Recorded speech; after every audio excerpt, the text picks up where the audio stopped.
Hello friends, हम आपको पढ़ाएंगे यूनिट 7 में कहानी में पहली कहानी है चंद्रदेव से मेरी बातें। चंद्रदेव से मेरी बातें जो राजेंद्र बाला घोष द्वारा लिखी गई है। एक बंग महिला भगवान चंद्रदेव को पत्र लिखती है और वो अपने माध्यम से उनको अपनी इच्छा प्रकट करती है। भगवान चंद्रदेव से वह कहती है, आपके कमलवत कोमल चरणों में इस दासी का अनेक बार प्रणाम। मैं आपसे 2-4 बातें करने की इच्छा रखती हूँ। क्या मेरे प्रश्नों का उत्तर आप प्रदान करेंगे? कीजिए। वह उनसे निवेदन करती है कि आप मेरे प्रश्नों का उत्तर प्रदान करें और कीजिए, बड़ी कृपा होगी। वो उनको पत्र के माध्यम से अपना संदेश देना चाहती है। देखो, सुनी अनसुनी सी मत कर जाना, अपने बड़प्पन की ओर ध्यान देना। अच्छा कहती हूँ, सुनो। मैं सुनती हूँ आप इस आकाश मंडल में चिरकाल से वास करते हैं। वो भगवान चंद्रदेव से कहती है कि मैं सुनती हूँ आप आकाश मंडल में चिरकाल से वास करते हैं। क्या यह बात सत्य है? यदि सत्य है तो मैं अनुमान करती हूँ इस सृष्टि के साथ ही अवश्य आपकी ही भी सृष्टि हुई होगी। तब तो आप ढेर दिन के पुराने बूढ़े कहे जा सकते हैं। आप इतने पुराने हैं तो सही, पर काम सदा से एक ही और एक ही स्थान में करते आते हैं। यह क्यों? क्या आपका डिपार्टमेंट महकमे में ट्रांसफ़र बदली होने का नियम नहीं है? वो भगवान चंद्रदेव से कहती हैं कि क्या आपके महकमे में ट्रांसफ़र और बदली होने का नियम नहीं है? क्या आपकी गवर्नमेंट पेंशन भी नहीं देती? बड़े खेद की बात है। यदि आप हमारी न्यायशीला गवर्नमेंट के किसी विभाग में सर्विस नौकरी करते होते तो अब तक आपकी बहुत कुछ पदोन्नति हो गई होती। वो कहती हैं अपने माध्यम से कि अगर आप हमारे गवर्नमेंट में होते तो अब तक आपकी पदोन्नति हो गई होती और आपको पेंशन भी मिलती और ऐसी पोस्ट पर रहकर भारत के कितने ही सुरम्य नगर, पर्वत, जंगल और झाड़ियों के भ्रमण करते। अंत में इस वृद्ध अवस्था में पेंशन प्राप्त कर काशी ऐसे पुनीत और शांति धाम में बैठकर हरि नाम स्मरण करके अपना परलोक बनाते। यह बड़ी भारी भूल हुई। भगवान चंद्रदेव, क्षमा कीजिए, आप तो अमर हैं। आपको मृत्यु कहाँ है? तब परलोक बनाना कैसा? ओह, देवता भी अपनी जाति की कैसे पक्षपाती होते हैं। वो कहती हैं कि देवता लोग भी अपने जाति में पक्षपाती होते हैं। देखो न, चंद्रदेव को अमृत देकर उन्होंने अमर कर दिया। वो कहती हैं कि चंद्रदेव ने देवताओं को अमृत देकर अमर कर दिया। तब यदि मनुष्य होकर हमारे अंग्रेज अपने जाति वालों का पक्षपात करें तो आश्चर्य ही क्या है। अच्छा, यदि आपको अंग्रेज जाति की सेवा करना स्वीकार हो तो एक एप्लीकेशन या निवेदन पत्र हमारे आधुनिक भारत प्रभु लॉर्ड कर्जइन के पास भेज देवें। आशा है कि वे आपको आदरपूर्वक अवश्य आह्वान करेंगे, क्योंकि आप अधम भारतवासियों के भ्रांति कृष्णांग तो हैं ही नहीं, जो आपको अच्छी नौकरी देने में उनकी गौरांग जाति कुपित हो उठेगी। और फिर आप तो एक सुयोग्य, कार्यदक्ष, परिश्रमी, बहुदर्शी, कार्यकुशल और सरल स्वभाव महात्मा है। मैं विश्वास करती हूँ कि जब लॉर्ड कर्जन हमारे भारत के स्थायी भाग्य विधाता बनकर आवेंगे तब आपको किसी कमीशन का मेंबर नहीं तो किसी मिशन में भर्ती करके वे अवश्य ही भेज देंगे, क्योंकि उनको कमीशन और मिशन दोनों ही अत्यंत प्रिय है। आपके चंद्रलोक में जो रीति और नीति सृष्टि के आदि काल में प्रचलित थे वे ही अब भी है, पर यहाँ तो इतना परिवर्तन हो गया है कि भूत और वर्तमान में आकाश पाताल का सा अंतर हो गया है। मैं अनुमान करती हूँ कि आपके नेत्रों की ज्योति भी कुछ अवश्य ही मंद पड़ गई होगी, क्योंकि आधुनिक भारत संतान लड़कपन से ही चश्मा धारण करने लगी है। इस कारण आप हमारे दीनहीन क्षीणप्रभ भारत को उतनी दूर से भली भांति न देख सकते हैं होंगे। अतएव आपसे सादर कहती हूँ कि एक बार कृपा कर भारत को देख तो जाइए। यद्यपि इस बात को जानती हूँ कि आपको इतना अवकाश कहाँ है, पर 8वें दिन नहीं तो महीने में एक दिन अर्थात अमावस्या को तो आपको हॉलिडे छुट्टी अवश्य ही रहती होगी। यदि आप उस दिन चाहें तो भारत भ्रमण कर जा सकते हैं। इस भ्रमण में आपको कितने ही नूतन दृश्य देखने को मिलेंगे, जिसे सहसा देखकर आपकी बुद्धि जरूर चकरा जाएगी। यदि आपसे सारे हिंदुस्तान का भ्रमण शीघ्रता से के कारण न हो सके तो केवल राजधानी कलकत्ता को देख लेना अवश्य ही उचित है।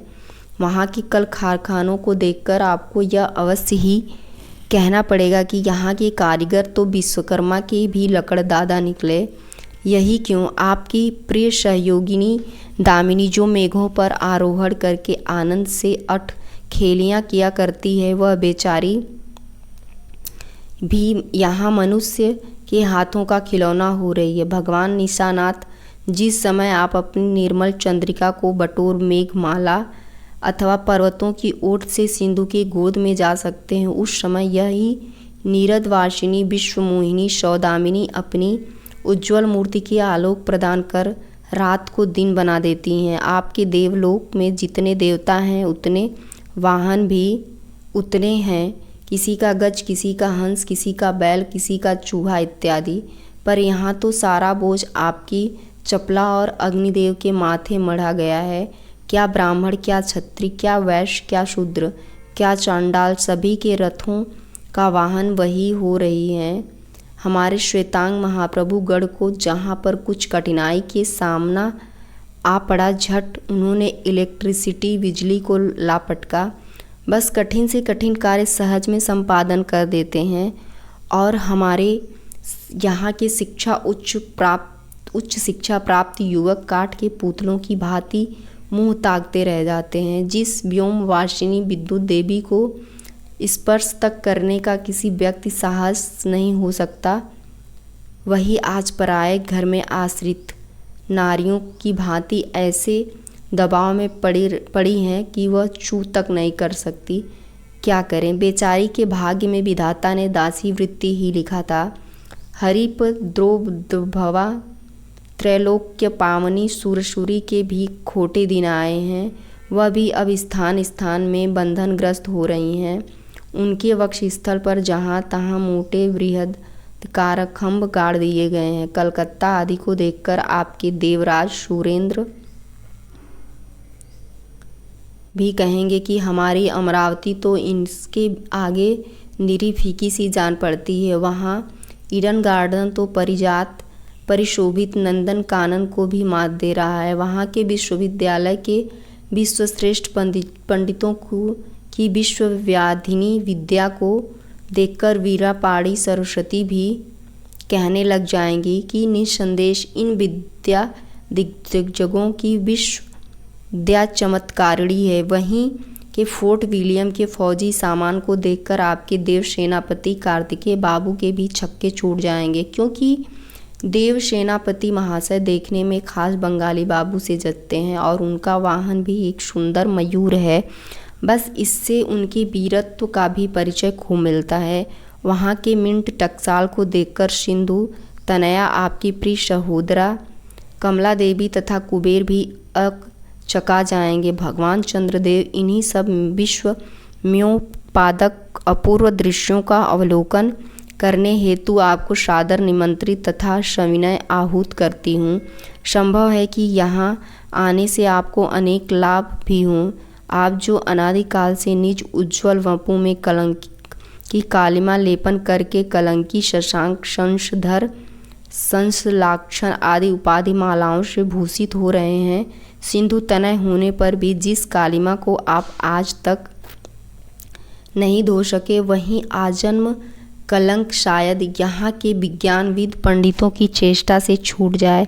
जब बम्बई में स्वर्गीय महारानी विक्टोरिया देवी की प्रतिमूर्ति से काला दाग छुड़ाने में प्रोफेसर गज्जर महाशय फलीभूत हुए, तब क्या आपके मुख्य की कालिमा छुड़ाने में वे फलीभूत न होंगे? शायद आप पर यह बात भी अभी तक विदित नहीं हुई कि आप और आपके स्वामी सूर्य भगवान पर जब हमारे भूमंडल की छाया पड़ती है तभी आप लोगों पर ग्रहण लगता है। पर आपका तो अब तक वही पुराना विश्वास बना हुआ है कि जब कुटिल ग्रह राहु आपको निकल जाता है तभी ग्रहण होता है। ऐसा थोथा विश्वास करना आप लोगों की भारी भूल है। अतः हे देव, मैं विनय करती हूँ कि आप अपने हृदय से इस भ्रम को जड़ से उखाड़ कर फेंक दें। अब भारत में न तो आपके और न आपके स्वामी भुवन भास्कर सूर्य महाशय ही के वंशधरों का साम्राज्य है और न अब भारत की वह सस्य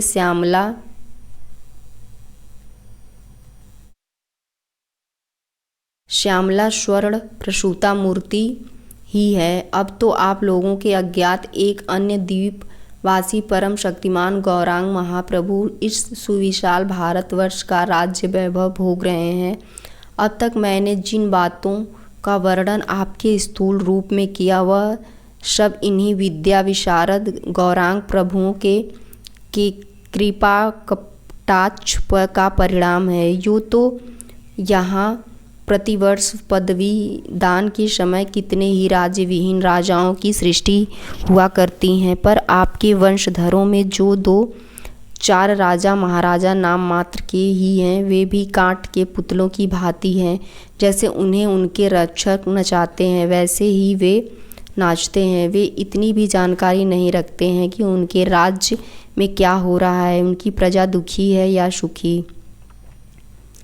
यदि आप कभी भारत भ्रमण करने को आएँ तो अपने फैमिली डॉक्टर धन्वंतरी महाशय को और देवताओं के चीफ जस्टिस चित्रगुप्त जी को साथ अवश्य लेते आएँ। आशा है कि धन्वंतरी महाशय यहाँ के डॉक्टरों के सन्निकट चिकित्सा संबंधी बहुत कुछ शिक्षा लाभ कर सकेंगे। यदि प्लेग महाराज इधर ईश्वर न करें आपके चंद्रलोक या देवलोक में घुस पड़े तो वहाँ से उनको निकालना कुछ सहज बात न होगी।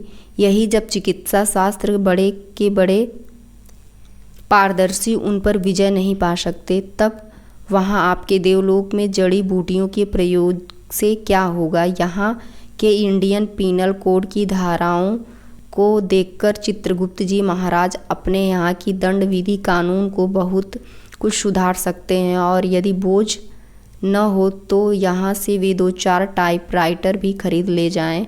जब प्लेग महाराज के अपार अनुग्रह से उनके ऑफिस में कार्य की अधिकता होवे तब उनसे उनके राइटर्स बिल्डिंग के राइटर्स के काम में बहुत ही सुविधा और सहायता पहुँचेगी। वे लोग 2 दिन काम 2 घंटे में कर डालेंगे। अब अच्छा मैं विदा लेती हूँ। वो मतलब अपने माध्यम से कहने के बाद कहती हैं कि अच्छा मैं अब आपसे विदा लेती हूँ। मैंने तो आपसे इतनी सारे बातें कहीं पर खेद है आपने उनके अनुकूल या प्रतिकूल एक बात का भी उत्तर न दिया, परंतु आपके इस मौनावलंब को मैं स्वीकार का सूचक समझती हूँ। अच्छा तो मेरी प्रार्थना को कबूल करके एक दफ़ा यहाँ ज़रूर आइएगा। एक बंग महिला का पत्र, मतलब वो अपने माध्यम से भगवान चंद्रदेव को पत्र लिखती हैं और अपनी जितनी भी उनकी जो कहना चाहती हैं वो उस पत्र के माध्यम से कहती हैं और कहती हैं कि अच्छा मैं कबूल करती हूँ अपनी प्रार्थना और एक दफ़ा आप ज़रूर आइएगा। इस प्रकार यह कहानी समाप्त होती है।